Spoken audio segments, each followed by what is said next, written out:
নমস্কাৰ মৰমৰ ছাত্ৰ ছাত্ৰী আৰু মোৰ বন্ধু বান্ধৱীসকল আহোম ক্লাছেছ ইউটিউব চেনেলত আপোনালোকৰ স্বাগতম জনাইছোঁ। আজি মই লৈ আহিছোঁ ক্লাছ 6ৰ আমাৰ বিজ্ঞান নামৰ কিতাপটোৰ চেপ্টাৰ নম্বৰ 12 আৰু ইয়াৰ পেজ নম্বৰ দিয়া আছে 170।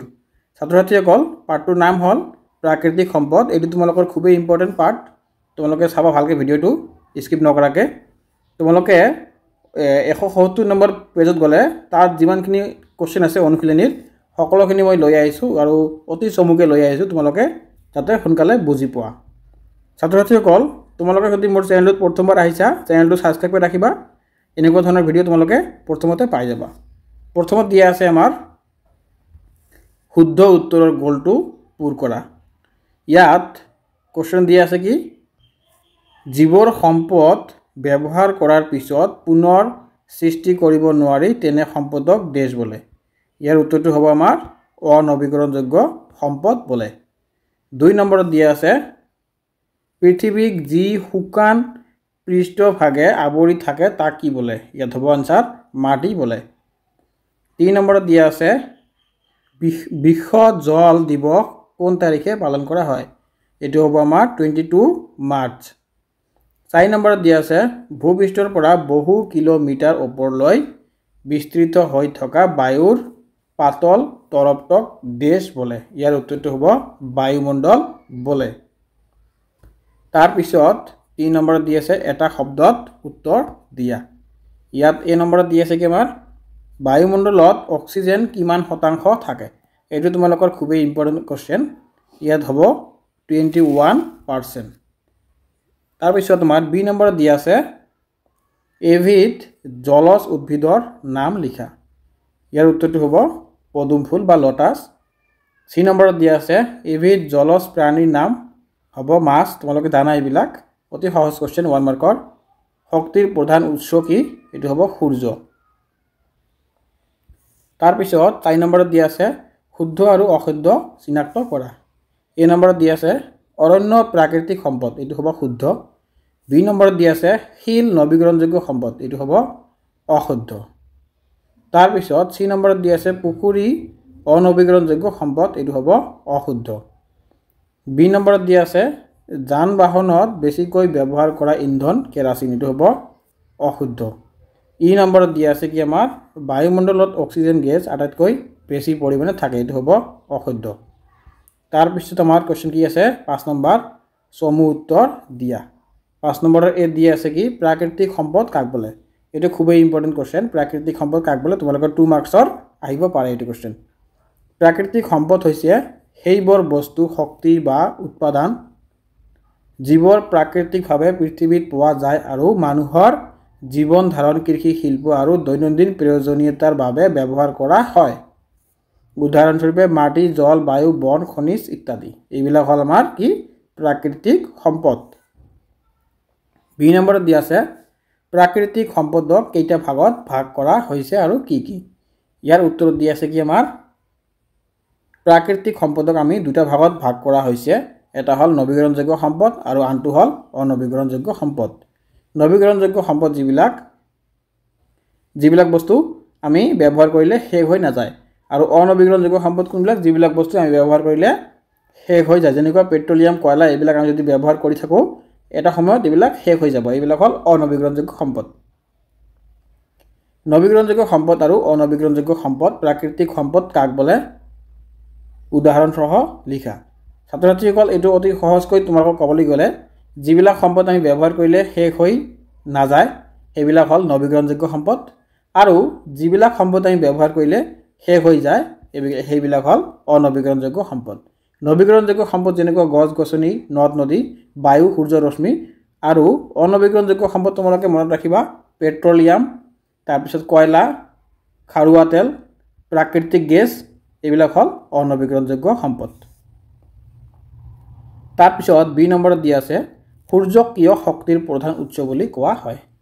উত্তৰ হ'ল সূৰ্যক শক্তিৰ প্ৰধান উৎস বুলি কোৱা হয় কাৰণ সূৰ্যই পৃথিৱীক প্ৰয়োজনীয় সকলো প্ৰকাৰৰ শক্তি যোগায়, যেনে তাপ আলোক বায়ু জলচক্ৰ আৰু উদ্ভিদৰ ফটো সিনথেসিসৰ বাবে শক্তি প্ৰদান কৰে।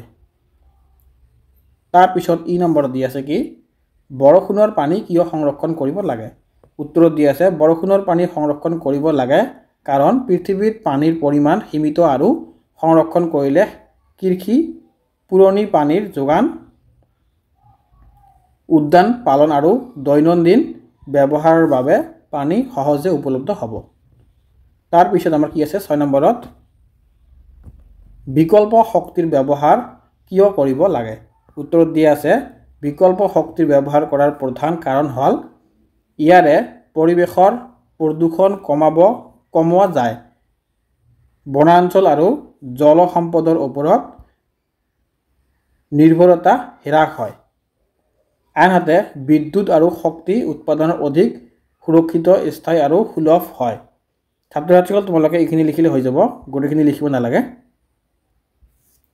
এতিয়া আহিলে আমাৰ 7 নম্বৰত সূৰ্যৰ তাপ ব্যৱহাৰ কৰি পোৱা শক্তিক কি শক্তি বোলে এটো হ'ব উত্তৰ সূৰ্যৰ তাপ ব্যৱহাৰ কৰি পোৱা শক্তিক সৌৰ শক্তি বুলি কোৱা হয় 8 নম্বৰত দি আছে কি আমাৰ বায়ুকল কি বায়ুকলত কি শক্তি ব্যৱহাৰ কৰা হৈছে ইয়াৰ উত্তৰটো হ'ব বায়ুকল হৈছে বায়ুৰ গতি শক্তি ব্যৱহাৰ কৰি কম কৰা যন্ত্ৰ বায়ুকলত বায়ু শক্তি ব্যৱহাৰ কৰা হয় যাৰ দ্বাৰা বিদ্যুৎ উৎপাদন বা মেকানিক্যাল কাম কৰিবলৈ শক্তি লাভ কৰা হয় এতিয়া আহিলে আমাৰ 9 নম্বৰ কোশ্চেন বায়ু ব্যৱহাৰ হোৱা দুটা কাৰ্যৰ বিষয়ে লিখা ইয়াৰ উত্তৰটো হ'ব বায়ু ব্যৱহাৰ হোৱা দুটা কাৰ্য হ'ল বায়ুকল ব্যৱহাৰ কৰি বিদ্যুৎ উৎপাদন কৰা হয় আৰু আনটো হ'ল বায়ু চলিত নৌকা বা জাহাজ চলোৱা তাৰ পিছত আমাৰ কোশ্চেন নম্বৰ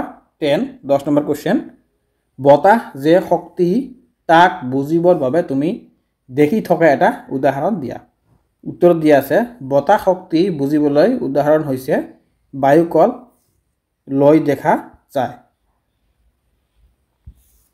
11 নম্বৰত দিয়া আছে ৰদ দিয়া বতৰত পানী ভৰ্তি পাত্ৰ এটা বাহিৰলৈ থলে পানীখিনি গৰম হয় বুলি তোমালোকে জানা সূৰ্যৰ পৰা পোৱা এই তাপ ব্যৱহাৰ কৰি আৰু কি কাম কৰিব পাৰি ইয়াৰ উত্তৰটো হ'ব সূৰ্যৰ পৰা পোৱা এই তাপ ব্যৱহাৰ কৰি সৌৰ কুকাৰ সৌৰ পেনেলৰ জৰিয়তে বিদ্যুৎ উৎপাদন আৰু পানী উষ্ণকৰণ কাম কৰিব পাৰি তাৰ পিছত 12 নম্বৰ কোশ্চেন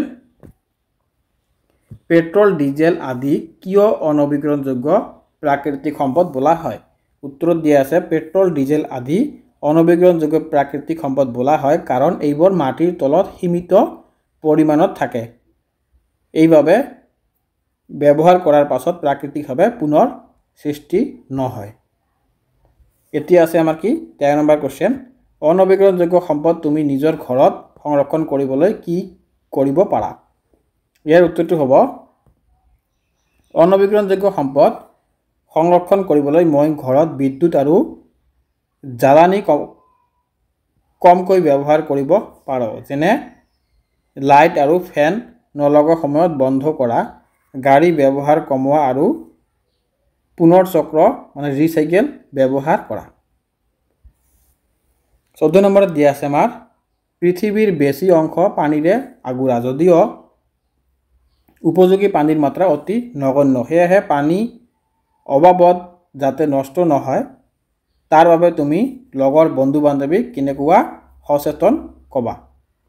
সচেতন কবা উত্তৰ দিয়া আছে মই লগৰ বন্ধু বান্ধৱীক সচেতন কৰিম যে পানী অপচয় নকৰিব নল আৰু পানীৰ টোপাল বন্ধ ৰাখিব বৰষুণৰ পানী সংৰক্ষণ কৰিব আৰু দৈনন্দিন জীৱনত পানী বেছিকৈ ব্যয় নকৰিব ইয়াৰে উপযোগী পানী ৰক্ষা কৰিব পৰা যায় 15 নম্বৰত দিয়া আছে বৰ্তমান সময়ত চৰকাৰে প্ৰচুৰ পৰিমাণে গছ পুলি ৰোপণৰ ক্ষেত্ৰত বিভিন্ন ধৰণৰ কাৰ্যসূচী হাতত লৈছে তোমালোকৰ বিদ্যালয়ত চৰকাৰী কাৰ্যসূচীৰ বাহিৰেও বেলেগ সময়ত গছ পুলি ৰোপণ কৰা যদি কি উপলক্ষে ইয়াৰ উত্তৰটো হ'ব হয় আমাৰ বিদ্যালয়ত চৰকাৰী কাৰ্যসূচীৰ বাহিৰেও বেলেগ সময়ত গছ পুলি ৰোপণ কৰা হয় সাধাৰণতে পৃথিৱী দিৱস বন ৰক্ষণ দিৱস বা বিদ্যালয় উদ্যান দিৱস উপলক্ষে গছপুলি ৰোপণ কৰা হয়। এতিয়া আমাৰ দি আছে 16 নম্বৰত প্ৰাকৃতিক সম্পদ সংৰক্ষণৰ ক্ষেত্ৰত চৰকাৰে লোৱা কাৰ্য অথবা এটা দিৱস নাম লিখা। ইয়াৰ উত্তৰটো হ'ব প্ৰাকৃতিক সম্পদ সংৰক্ষণৰ ক্ষেত্ৰত চৰকাৰে বিশ্ব বন দিৱস ৱৰ্ল্ড ফৰেষ্ট ডে পালন কৰে আৰু বৃক্ষ ৰোপণ, বৃক্ষ সংৰক্ষণ আৰু পৰিৱেশ সজাগতা অভিযান আৰম্ভ কৰে। তাৰপিছত আমাৰ কি 17 নম্বৰত দিয়া আছে বৰ্তমান সময়ত দিনক দিনে পৃথিৱীত উষ্ণতাৰ পৰিমাণ বৃদ্ধি হ'বলৈ ধৰিছে। এই উষ্ণতা বৃদ্ধি ৰোধ কৰিবলৈ তুমি বন্ধু বান্ধৱীৰ সৈতে লগ হৈ কি পদক্ষেপ হাতত ল'ব পাৰা এখন আলোচনী যুগুত কৰিবা। ইয়াৰ উত্তৰটো দি আছে কি আমি বন্ধু বান্ধৱীৰ সৈতে লগ হৈ উষ্ণতা বৃদ্ধি ৰোধ কৰিবলৈ এখন আলোচনী যুগুত কৰিব পাৰোঁ। ইয়াত অন্তৰ্ভুক্ত হ'ব গছ ৰোপণ কৰা, বিদ্যুৎ বেছি বচোৱা, যান বাহন ব্যৱহাৰ সীমিত কৰা, প্লাষ্টিক ব্যৱহাৰ কমোৱা, পানী সংৰক্ষণ কৰা আৰু পুনৰ চক্ৰ ৰিচাইকেল ব্যৱহাৰ বৃদ্ধি কৰা। ইয়াৰে পৰিৱেশ সংৰক্ষিত হয় আৰু গ্লোবেল ৱাৰ্মিং ৰোধ কৰিব পাৰি।